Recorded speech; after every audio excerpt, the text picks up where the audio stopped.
Hi everyone, and welcome back to my channel.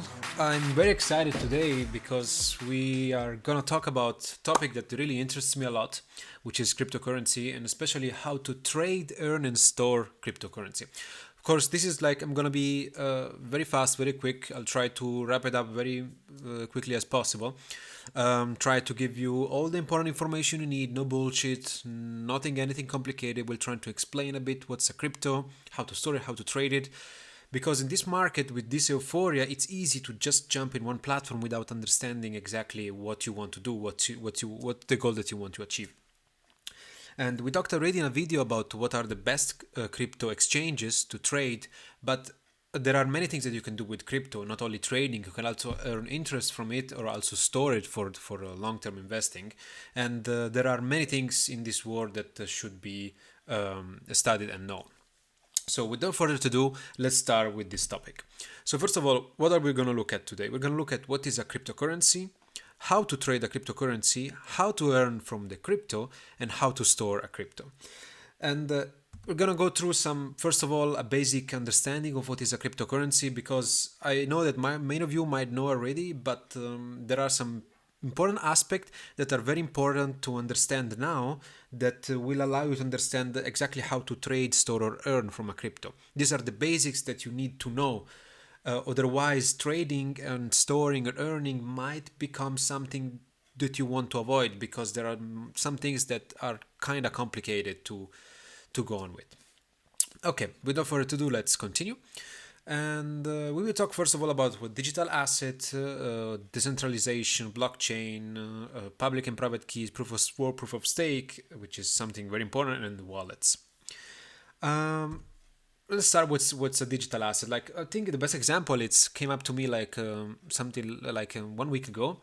So we're basically trying at the moment to move from my apartment to another apartment with my girlfriend, and we started selling some of her furniture, and we ended up earning something like 700 euro.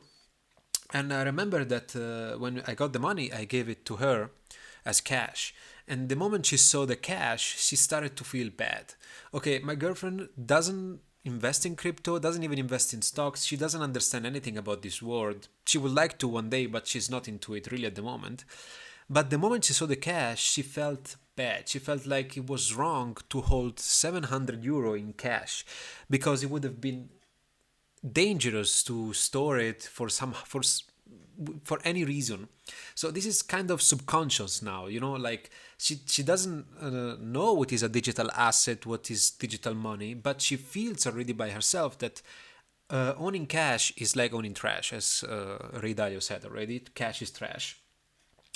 And having this kind of something that can devaluate very easily during even 1 year, that is difficult to store. Of course, I'm one of the person that like to store cash just in case situation, but maximum it's 1,000 euro maybe for like extreme situation. But anyway, it's something that it's not really something that you can do anymore like in the past. Like you cannot have a like safe lock and keep their currencies from different countries. Cash is really trash. It can devaluate so much. We had an example perfectly last year when the Fed printed so much trillions, the European central banks printed so much billions as well, and it's not anymore a store of value. And if anything is a store of value is gold, but again, also gold is very difficult to store at home, and it's very dangerous actually to store at home. Like you have to set up a whole safety system. But anyway, long story short, we she saw this cash and didn't understand why. But the transition that we are going through is through a world in which we are not going to use any more cash, but we're going to use digital assets. This can be like a digital dollar, digital euro, or cryptocurrencies that we know as Bitcoin, Ethereum, and so on. So why are these cryptocurrencies so important? First of all, cryptocurrencies are decentralized. What does it mean decentralized? So centralized systems are systems in which, like the bank, it's the owner of the money. Basically, you give your money to the bank, and there are people behind the bank that control your money. So you're kept out of this system. All the money are centralized through the bank. Of course, it's your money, but you don't really have control of what is the money will do during the circulation. In a decentralized system, we try to do the opposite. So the whole people are in a kind of peer-to-peer network in which everyone is in control of the system. Everyone has access to the system, and nobody has a kind of real control of it. So in this way, we're kind of a decentralized world in which like we take basically control of what's our money. And to do that, we use something called blockchain. What's a blockchain? It's very complicated. It looks like it is very complicated, but it's a very old concept that is not so difficult to grasp at the very basic level. So imagine a blockchain like exactly a set of blocks, like a cube here. We have like three kind of information usually. At the top we have like the data. So for example, we have like the Bitcoin transaction. Like you have like a buyer, the sender and the receiver of the transaction, and the amount of the transaction. Then you have the hash. The hash is basically the current fingerprint of the block, because every block is connected to each other through this fingerprint. And one side you have the hash, it is usually a long code that has to be calculated through computers. And on the other side you have the hash of the previous block. So you can say that this way that this block is connected to this previous block, and this previous block is connected to the other's previous block. And that's how you create a kind of a blockchain in which once something is in the blockchain, stays in the blockchain. And why is this so important? It's so important because it's a fantastic way to recognize whether something is connected to something else. We have like a genesis block, this block one, and out of it, it started to generate all these new blocks.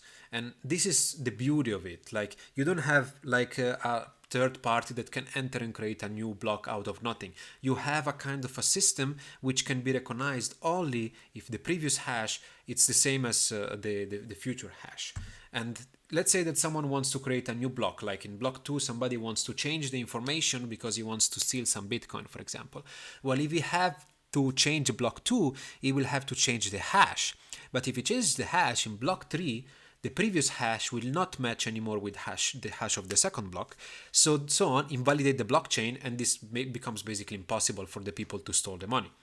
Now, the only way to do that is to basically change not only the hash of block 2, but also the hash of block 3, and so on. If you have like many blocks, you want to change a block that is like 1000 blocks before during the blockchain, you will need a huge amount of power, which currently is not possible to own, like probably a computer bigger like the whole planet, to change every single fingerprint of every block. So you see that the security in this system is given by the fact that it's too difficult to hack. Now, you would say, of course, in the future we might have quantum computers that are able to do that. Yes, but the second thing is that for example, in the Bitcoin blockchain, you're allowed to generate a block only every 10 minutes.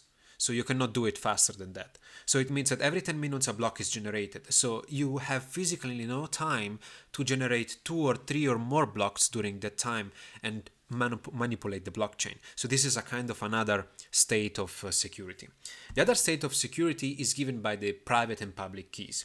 So every time you buy Bitcoin, you buy like a cryptocurrency, you're given a private and a public key that it's half and half of a digital signature.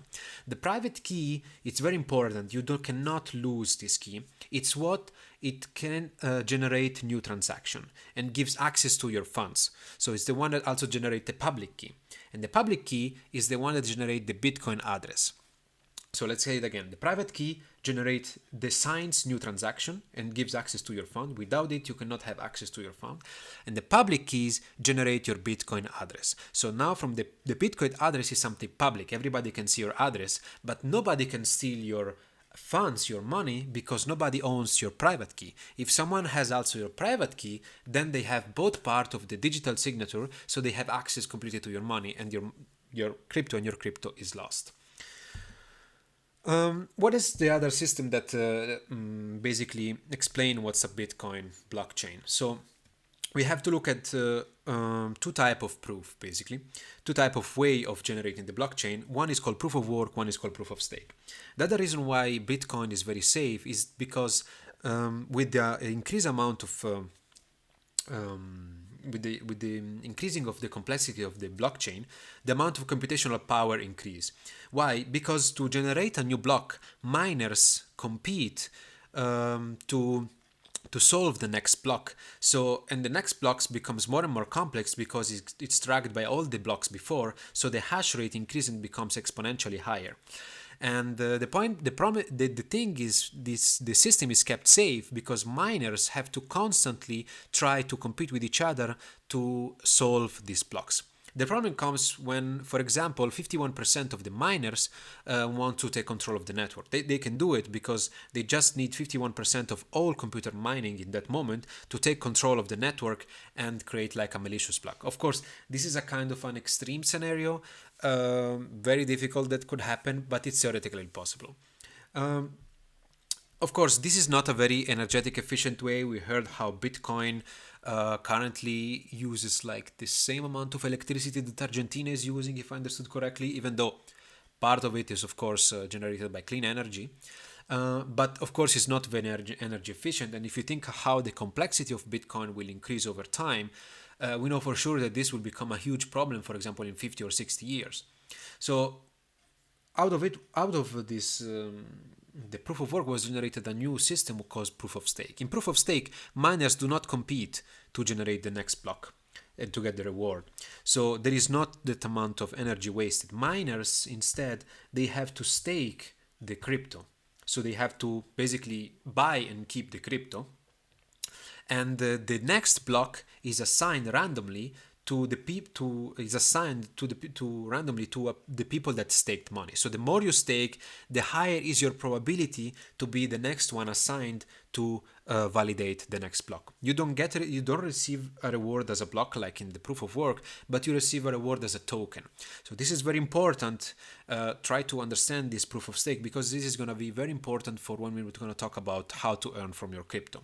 Now, in this case, the 51% attack is much more likely to happen, because to take control of the network in a proof of stake blockchain, you will have to own 51% of that blockchain. So imagine owning 51% of Bitcoin. It means owning 51% of all Bitcoin, which is currently $550 billion. I don't think that's very likely to happen. Of course, it's possible, but it's very unlikely. Okay, and the next topic is the wallet. So when you buy crypto, it will end up in a way in a hot or a cold wallet. What are wallets? Wallets is basically like a kind of it's kind of a wallet where you keep your cash, where it's stored your public key and your private key. Now, hot wallets are usually wallets where the private key it's not accessible to you. So you have the public key, the address, but you don't have the private key to, of course, you can access your fund and send fund, but the private key is kept by the software itself. So these are like mobile, desktop, or like internet software. They're called hot wallet because they're connected to the internet. So it means that you have to access this wallet by connecting to the internet and connecting to one of these famous platforms like Coinbase, Binance, or eToro. So as we say in the crypto world, not your key, not your crypto. These are very good to trade, but remember, you don't own the private key. The private key is owned by the software. So in case like there is an access to an attack to the software, to the exchange, the private key can be stolen, and then you lose all your crypto. The cold wallets instead are hardware wallets. So basically you take your crypto inside some hardware information and you take it out of the internet. This way, to get access to your private key, someone would need to physically access your hardware wallet or USB or your paper and then steal the crypto. This is much more unlikely. Of course, I don't know if you've ever heard of a paper wallet. In paper wallet, you can basically store the private key, just write it down and have a QR code. This is not very practical because you might lose that paper very easily, or the thing is that you cannot send split a transaction. You are only allowed to sell the whole amount of your coins. So hot wallets, good for trading. Cold wallets, good for storing. So guys, this is it for part 1. I think I will split it in 2 parts because the video is becoming too long, and we're gonna continue in part 2. Thanks.